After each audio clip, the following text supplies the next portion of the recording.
ओम शांति। आज बाबा के 19 तारीख के महावाक्य हैं। बाबा ने कहा, मीठे बच्चे, श्रीमत ही तुमको श्रेष्ठ बनाने वाली है, इसलिए श्रीमत को भूलो मत। अपनी मत को छोड़ एक बाप की मत पर चलो। प्रश्न है आज का, पुण्य आत्मा बनने की युक्ति क्या है?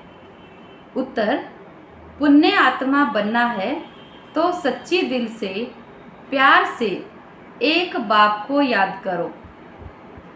दूसरा, कर्मेंद्रियों से कोई भी विकर्म न करो, सबको रास्ता बताओ।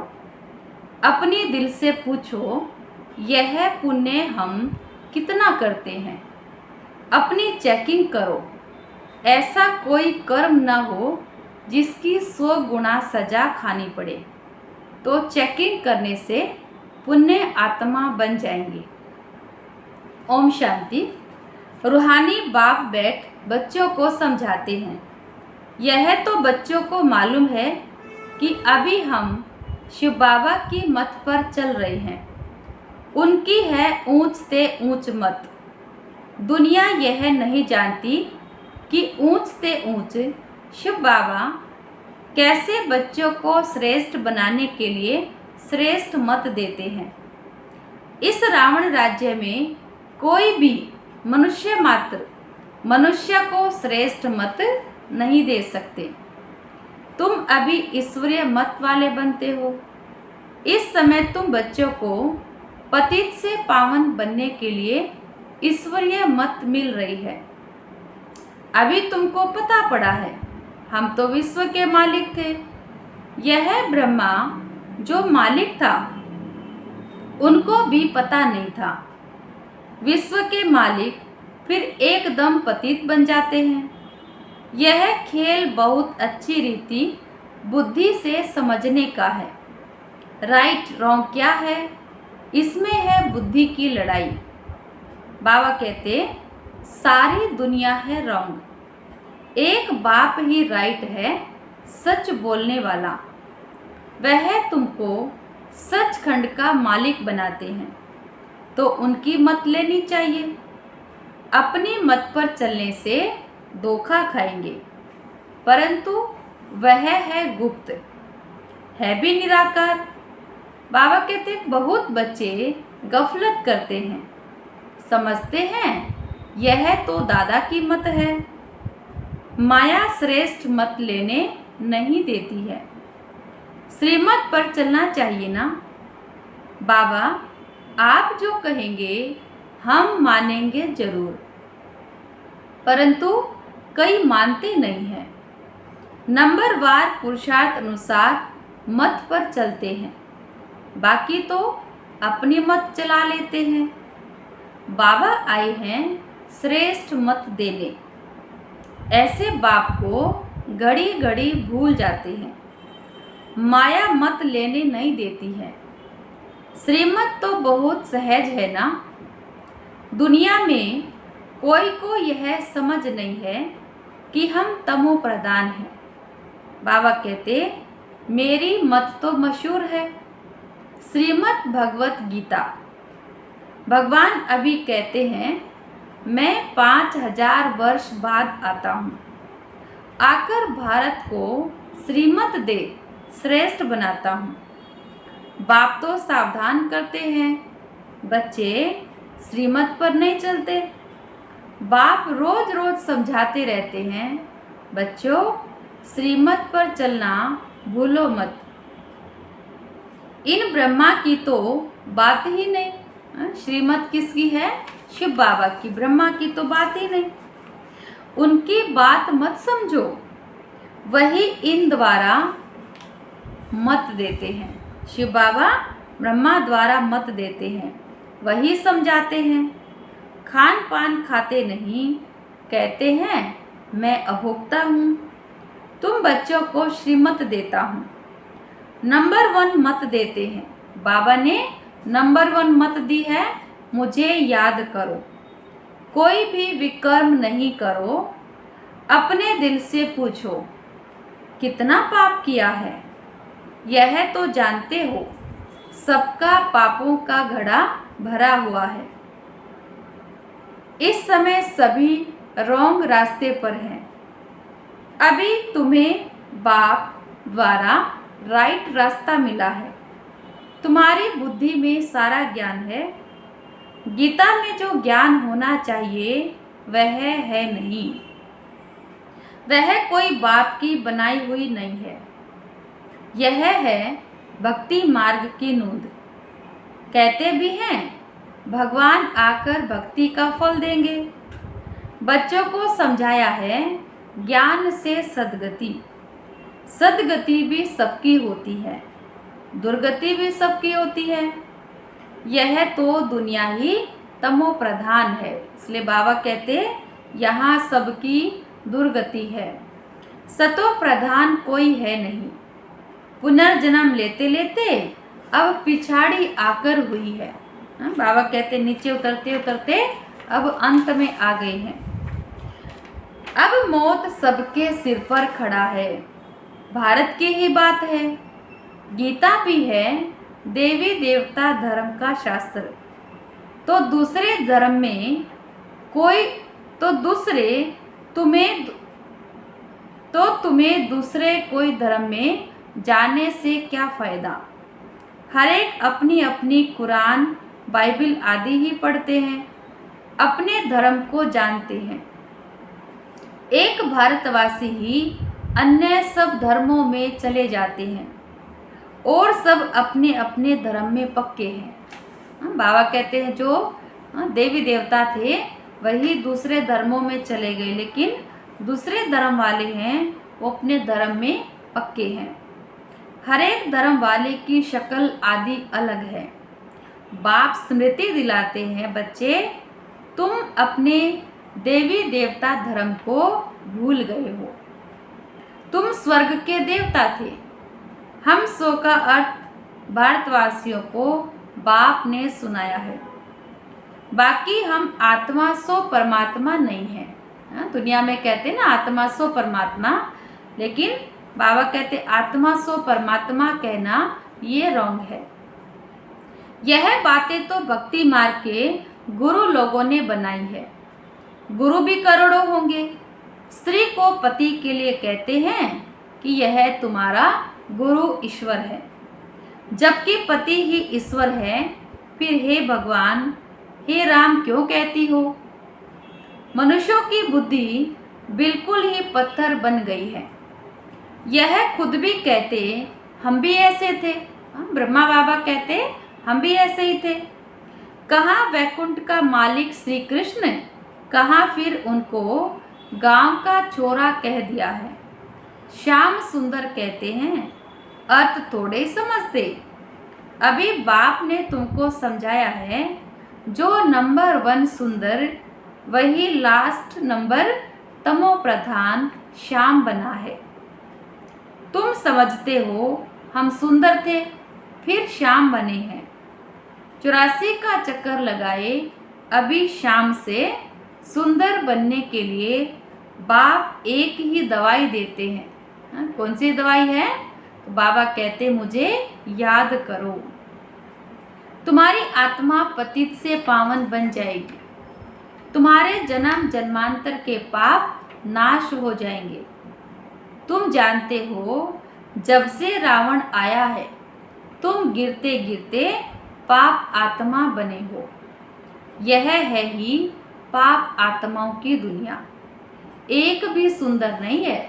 बाबा कहते एक भी आत्मा यहाँ पवित्र नहीं है।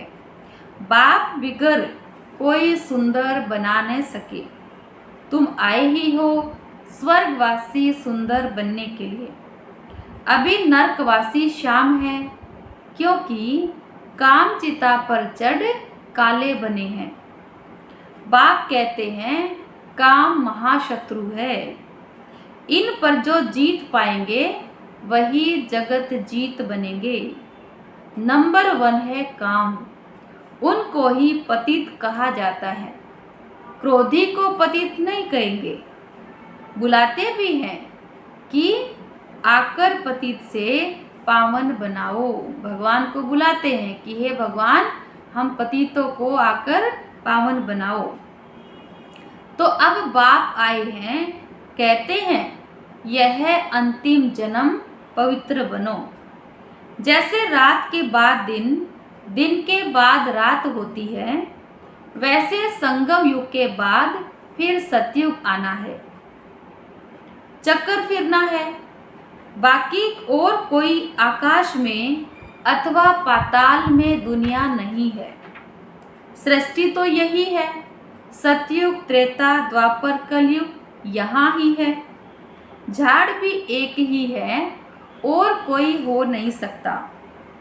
बाबा कहते हैं यह सब गपोड़े हैं। क्या गपोड़े हैं? कहते हैं कि अनेक दुनियाएं हैं। बाप कहते हैं यह सब भक्ति मार्ग की बातें हैं।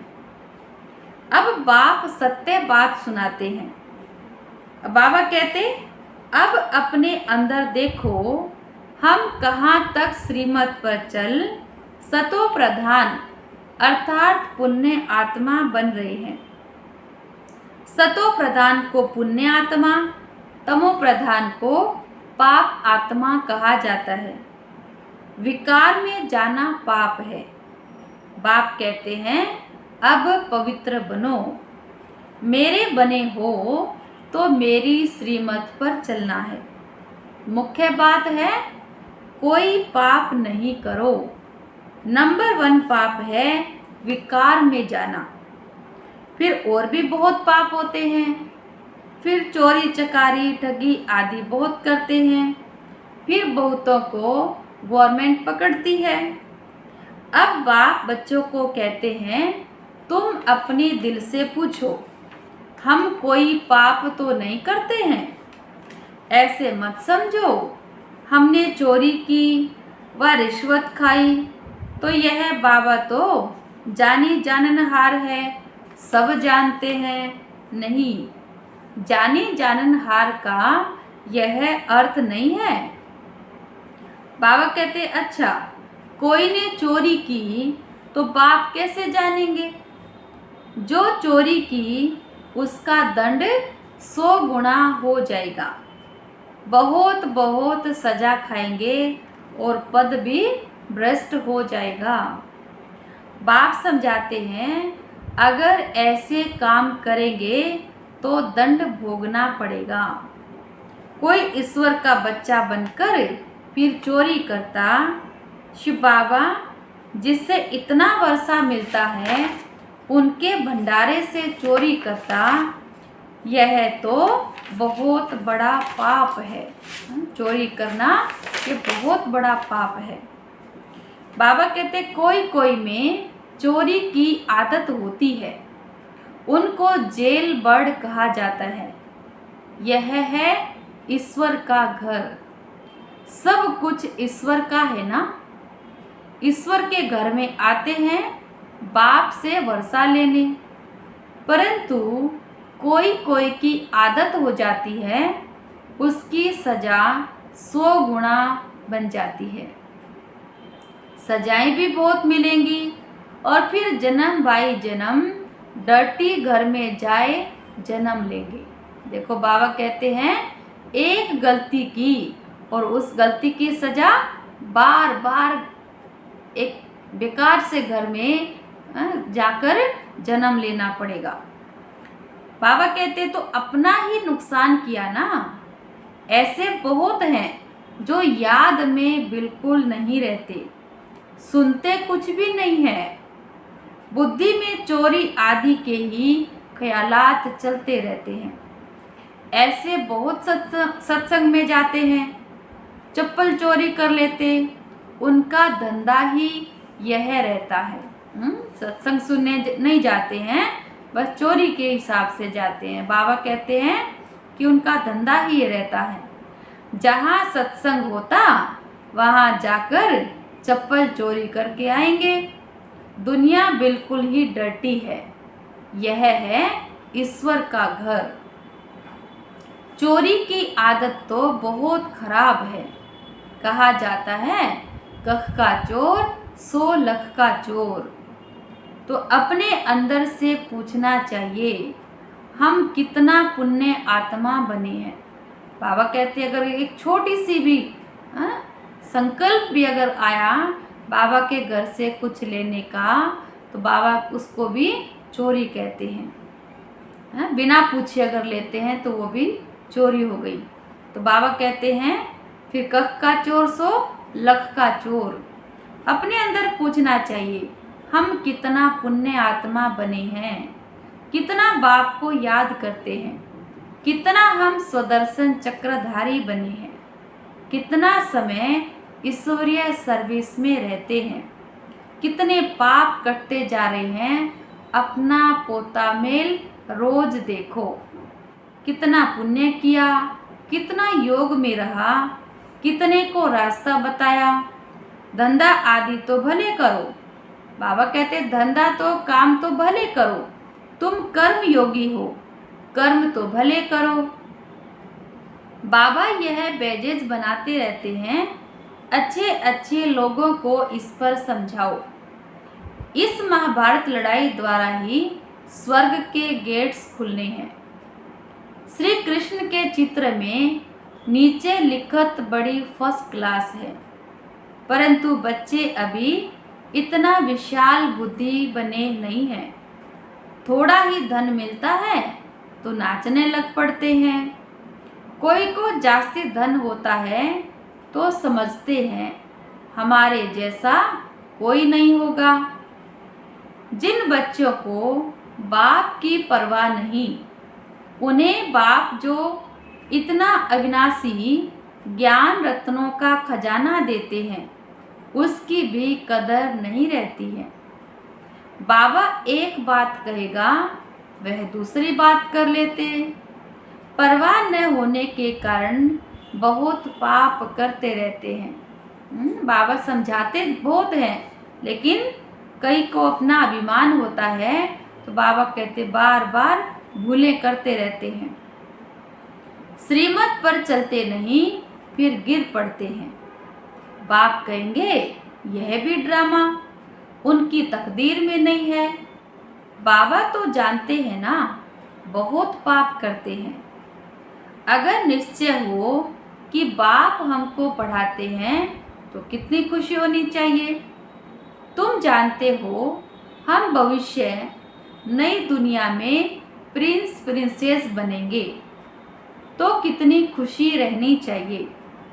परंतु बच्चे अभी तक भी मुरझाते रहते हैं, वह अवस्था ठहरती नहीं है। बाबा ने समझाया है विनाश के लिए रिहर्सल भी होगी, कैलेमिटीज भी आएंगी, भारत को कमजोर करते रहेंगे। बाप खुद कहते हैं यह सब होना ही है। प्राकृतिक आपदाएं भी आएंगी, ग्रह युद्ध भी होंगे, ये सब होना ही है, नहीं तो विनाश कैसे होगा। बाबा कहते बर्फ की बरसात पड़ेगी, फिर खेती आदि का क्या हाल होगा। लाखों मरते रहते हैं, कोई बतलाते थोड़े ही हैं। तो बाप मुख्य बात समझाते हैं कि ऐसे अपने अंदर जांच करो, मैं कितना बाप को याद करता हूँ। बाबा आप तो बड़े मीठे हो, कमाल है आपकी, आपका फरमान है मुझे याद करो तो 21 जन्म के लिए कभी रोगी नहीं बनेंगे।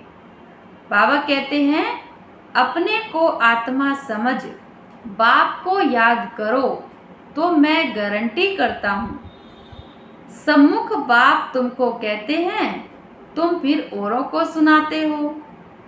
बाप कहते हैं मुझे याद करो, बहुत प्यार करो।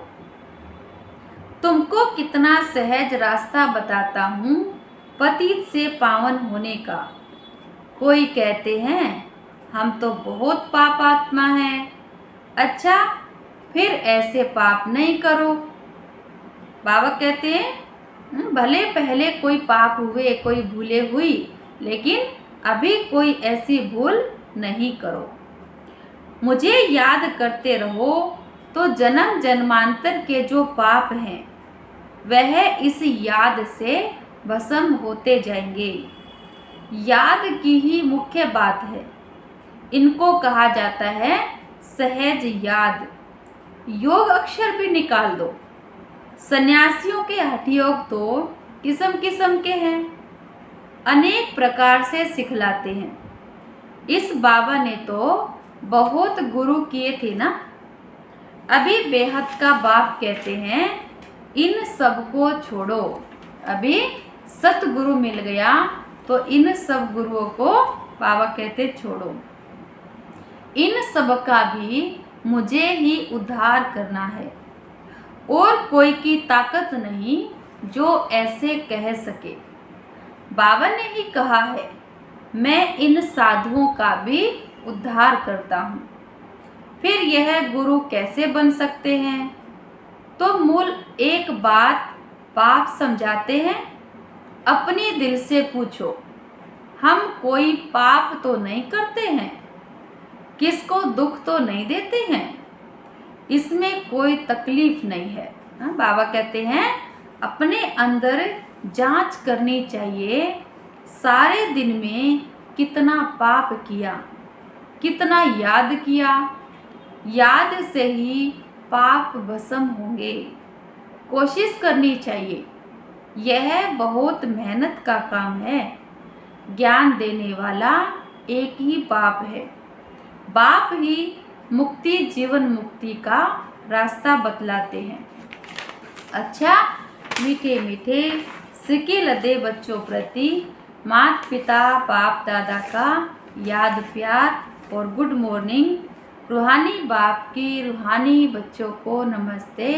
हम रूहानी बच्चों की रूहानी बाप को नमस्ते। बाबा नमस्ते। धारणा के लिए मुख्य सार। बाप जो अविनाशी ज्ञान रत्नों का खजाना देते हैं उसका कदर करना है। बेपरवाह बन पाप कर्म नहीं करने हैं। अगर निश्चय है भगवान हमको पढ़ाते हैं तो अपार खुशी में रहना है। दूसरा, ईश्वर के घर में कभी चोरी आदि करने का ख्याल न आए। यह आदत बहुत गंदी है। कहा जाता कख का चोर सो लख का चोर। तो अपने अंदर से पूछना है हम कितना पुण्य आत्मा बने हैं। वरदान। निर्बल दिल शिकस्त असमर्थ आत्मा को एक्स्ट्रा बल देने वाले रूहानी रहम दिल भव। निर्बल दिल शिकस्त असमर्थ आत्मा को एक्स्ट्रा बल देने वाले रूहानी रहम दिल भव। जो रूहानी रहम दिल बच्चे हैं वह महादानी बन बिल्कुल होपलेस केस में भी होप पैदा कर देते हैं। नाउम्मीद केस में भी उम्मीद पैदा कर देते हैं। निर्बल को बलवान बना देते हैं। दान सदा गरीब को बेसहारे को दिया जाता है। तो जो निर्बल दिल शिकस्त असमर्थ प्रजा क्वालिटी की आत्माएं हैं उनके प्रति रूहानी रहम दिल बन महादानी बनो। आपस में एक दूसरे के प्रति महादानी नहीं, वह तो सहयोगी साथी हो, भाई भाई हो, हम शरीक पुरुषार्थी हो। सहयोग दो दान नहीं। स्लोगन। सदा एक बाप के श्रेष्ठ संग में रहो तो और किसी के संग का रंग का प्रभाव नहीं डाल सकता। माना एक बाबा के संग में सदा रहेंगे तो और किसी के संग का रंग नहीं लगेगा। अव्यक्त इशारे। रूहानी रॉयल्टी और प्यूरिटी की पर्सनालिटी धारण करो। प्यूरिटी के साथ साथ चेहरे और चलन में रूहानियत की पर्सनालिटी को धारण कर इस ऊंची पर्सनालिटी के रूहानी नशे में रहो। अपने रूहानी पर्सनालिटी को स्मृति में रख सदा प्रसन्नचित रहो तो सब प्रश्न समाप्त हो जाएंगे। अशांत और परेशान आत्माएं आपकी प्रसन्नता की नज़र से प्रसन्न हो जाएंगी। अच्छा, ओम शांति।